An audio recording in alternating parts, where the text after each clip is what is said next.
राधे राधे, जय श्री कृष्ण। दोस्तों, आप सभी का स्वागत है हमारे यूट्यूब चैनल भजनमाला में। आज की वीडियो में हम सोमवार व्रत की कथा के बारे में पढ़ेंगे। तो चलिए शुरू करते हैं आज की वीडियो। सोमवार का दिन भगवान शंकर को समर्पित होता है। आज के दिन भक्त भोलेनाथ को प्रसन्न करने के लिए विशेष पूजा अर्चना करते हैं। कुछ लोग आज के दिन व्रत भी रखते हैं ताकि भगवान शिव की कृपा पा सकें। बाबा भोलेनाथ के आशीर्वाद के लिए आप भी अगर सोमवार का व्रत कर रहे हैं तो भगवान शिव की व्रत कथा को पढ़कर या सुनकर इसका उपवास पूरा करें। तो चलिए शुरू करते हैं भगवान शिव की व्रत कथा। एक बार एक नगर में एक साहूकार था। उसके घर में धन की कोई कमी नहीं थी, लेकिन उसको एक दुख था कि उसके कोई संतान नहीं थी। संतान प्राप्ति के लिए वह हर सोमवार को व्रत रखता था और पूरी श्रद्धा के साथ भगवान शिव के मंदिर में जाकर भगवान शिव और माता पार्वती की पूजा करता था। उसकी भक्ति भावना को देखकर एक दिन मां पार्वती प्रसन्न होकर भगवान शिव से साहूकार की मनोकामना पूर्ण करने का निवेदन किया। पार्वती जी के आग्रह करने पर भगवान शिव ने कहा कि हे पार्वती, इस संसार में हर प्राणी को उसके कर्मों का फल मिलता है और जिसके भाग्य में जो होता है उसे वो भोगना ही पड़ता है। लेकिन पार्वती जी ने साहूकार की भक्ति देखकर उसकी मनोकामना पूर्ण करने की इच्छा व्यक्त की और माता पार्वती अपनी बात पर अड़ी रही। माता पार्वती के आग्रह पर शिवजी भगवान जी ने साहूकार को पुत्र प्राप्ति का वरदान तो दे दिया, लेकिन उन्होंने बताया कि यह बालक 12 वर्ष के तक ही जीवित रहेगा। भगवान शिवजी के द्वारा समझाने के बावजूद माता पार्वती नहीं मानी और भगवान शिव ने साहूकार के स्वप्न में आकर उसे पुत्र प्राप्ति का वरदान दे दिया। वरदान देने के पश्चात भोलेनाथ मां पार्वती से बोले, आपके आग्रह पर मैंने पुत्र प्राप्ति का वरदान तो दिया है, परंतु यह पुत्र केवल 12 वर्ष की आयु तक ही जीवित रहेगा। उसी रात भगवान शिव उस व्यापारी के स्वप्न में आए और उसे पुत्र प्राप्ति का वरदान दे दिया और साथ ही उसे यह बात भी बता दी कि उसका पुत्र केवल 12 वर्ष की आयु तक ही जीवित रहेगा। भगवान के वरदान से व्यापारी को खुशी तो हुई, लेकिन पुत्र की अल्पायु की चिंता ने उसे खुशी को नष्ट कर दिया। व्यापारी पहले की तरह सोमवार के दिन भगवान शिव की विधिवत व्रत करता रहा। कुछ महीनों के बाद उसके घर में एक बहुत ही सुंदर बालक ने जन्म लिया और घर में खुशियां मनाई गई।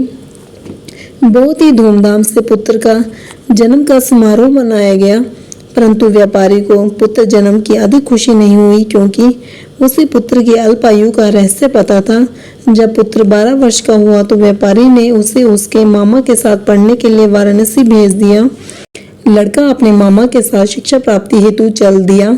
रास्ते में जहाँ भी मामा भांजे विश्राम हेतु रुकते वहीं यह करते और ब्राह्मणों को भोजन कराते।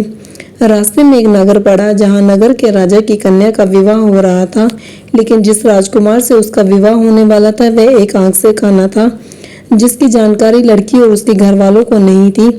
राजकुमार के पिता ने अपने पुत्र के काना होने पर की बात को छुपाने के लिए एक चाल सोची। साहूकार के पुत्र को देखकर उसने सोचा कि क्यों न इस लड़के को ही दूल्हा बनाकर राजकुमारी से विवाह करवा दिया जाए। विवाह के बाद इसको धन देकर विदा कर दूंगा और राजकुमारी को अपने नगर में ले आऊंगा। उसने लड़के को दूल्हे के कपड़े पहनाकर राजकुमारी से उसका विवाह करवा दिया, लेकिन साहूकार का पुत्र ईमानदार था। उसने मौका पाकर राजकुमारी के चुन्नी पर लिख दिया कि तुम्हारा विवाह तो मेरे साथ हुआ है, लेकिन जिस राजकुमार के साथ तुम्हें भेजा जाएगा वह एक आंख से काना है। मैं तो काशी पढ़ने जा रहा हूँ। राजकुमारी ने चुन्नी पर लिखी हुई बात अपने माता पिता को बताई। राजा ने अपनी पुत्री को विदा नहीं किया। दूसरी ओर साहूकार का लड़का और उसका मामा काशी पहुंच गए और वहां जाकर उन्होंने यज्ञ किया। जिस दिन लड़की की आयु 12 साल की हुई उसी दिन यज्ञ रखा गया। लड़के ने अपने मामा से कहा कि मेरी तबीयत कुछ ठीक नहीं लग रही है। मामा ने उसे कहा कि तुम अंदर जाकर विश्राम करो। शिवजी के वरदानुसार कुछ ही देर में उस बालक के प्राण निकल गए। मृत भांजे को देखकर उसके मामा ने विलाप करना शुरू कर दिया। संयोगवश उसी समय शिवजी और माता पार्वती वहां से गुजर रहे थे। पार्वती जी ने भगवान से कहा कि स्वामी, मुझे इसके रोने का स्वर सहन नहीं हो रहा, आप इस व्यक्ति के कष्ट को दूर कीजिए। जब शिवजी मृत बालक के समीप गया तो वह बोले कि यह उसी साहूकार का लड़का है जिसे मैंने 12 वर्ष की आयु का वरदान दिया था। अब इसकी आयु पूरी हो चुकी है, लेकिन मातृभाव से विभोर माता पार्वती ने कहा कि हे महादेव, आप इस बालक को और आयु दीजिए, अन्यथा इसके वियोग में इसके माता पिता तड़प तड़प कर मर जाएंगे। माता पार्वती के आग्रह पर भगवान शिव ने उस लड़के को जीवित होने का वरदान दिया।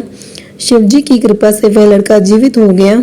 शिक्षा समाप्त करके लड़का मामा के साथ अपने नगर की ओर चल दिया। दोनों चलते हुए उसी नगर में पहुंचे जहां उसका विवाह हुआ था।